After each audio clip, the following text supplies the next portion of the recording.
Welcome to another episode of Coffee with Alissa. In the third installment of our real estate series, I'll be interviewing Chelsea Wagner, Senior Vice President of Revenue at Lower.com. Can you tell us a little more about Lower.com and then what drew you to joining this startup? So Lower is a fintech focused on residential financing. So we're a national brand. We're licensed in 47 states across the country. We truly believe that homeownership is the greatest wealth builder in America, but the path to get there is daunting, right? People get really excited about buying a house and owning a house, but people don't really get pumped up about the mortgage or the financing aspect of it. So we're really on a mission to make that more accessible and really make it an easy part of the home buying journey. Why I joined, I believe in the mission. I believe in home ownership. I believe in making it more accessible. I believe it's a great wealth builder. But really what's kept me here and what keeps me going is the growth potential and the people. So what trends are you currently seeing in the housing market?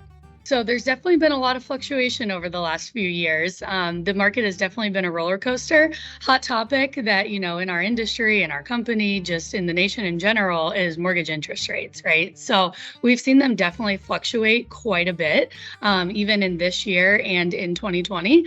So we've seen a lot of customers really change what that means for their affordability and what they can afford in a house. So rewind to 2 years ago when interest rates were in the 2s, 3s, creeping up into the 4s, the house that a customer could afford is much, much different than it is today when we're talking 6-7% interest rates. So yeah, we'll see where things go. As far as inventory goes, it's definitely still tight. It's still tight out there. Hopefully we see that loosen up. We usually do around this time of year. May and June tend to be the hottest months that people are listing their homes. So hopefully that remains true into this year as well. And we're already starting to see it loosen up a little bit. And really we're starting to see, especially here in Columbus, some bidding wars start again. Can you talk a little bit about the pros and cons of renting versus buying? I'm biased. I believe in home ownership, but there also are so many pros to it. I think when you think about it, you're making a payment, right? You're making a payment, whether it's your rent or your mortgage. There's a lot of times this misconception that, a mortgage is always going to be more expensive than renting.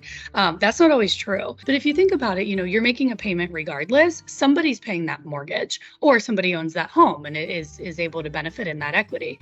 So you're either paying your own mortgage and building your own equity, or you're paying somebody else's mortgage and building their equity. So that's one big piece of it from a financial standpoint. Some of the pros and cons as well. When you're renting, you don't have maintenance. If something breaks, you call your landlord and they come fix it. When you own your home, take it from me years ago, couple months in, had to replace the entire HVAC. I was like, what the heck is happening? But it's part of it, it's part of what you sign up for when you own a home. So there are expenses there that should be budgeted for.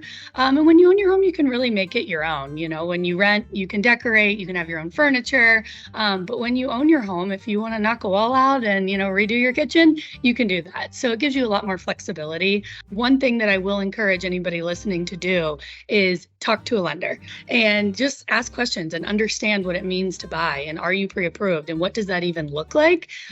Generally, it's a lot easier than a lot of people think. A lot of people think it's this big thing. Many people qualify for a home or to buy a home that don't even realize that they do.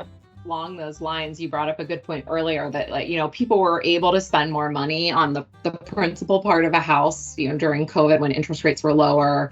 Those numbers are getting tighter now, right? So maybe you can't afford as much home as you could before. It really is important to, buy a home where you can manage the monthly payment and come up with a decent down payment. But I think there are misconceptions that you always need 20% down on a home. So could you talk a little bit about that and just any other thoughts? You don't need 20% down. So often that's another really common misconception that people have, is that you need 20% down to buy a home. I see it in articles on the internet everywhere, and it's so frustrating as a lender that understands this side of it, because I don't want people to think that. People need to know that home ownership is more accessible than having to put 20% down. There's tons of programs out there. It's just a matter of what what the individual qualifies for. We're not putting a full 20% down on, say, a conventional loan. It comes with different forms of mortgage insurance most of the time. Mortgage insurance is a great thing. That's another thing that a lot of times gets a misconception in our industry. But really, mortgage insurance is a vehicle that allows people to get into a home without having 20% down. And there's ways to remove that throughout the entire process. And that's what a good advisor will coach you on and have you understand throughout your entire home ownership, journey.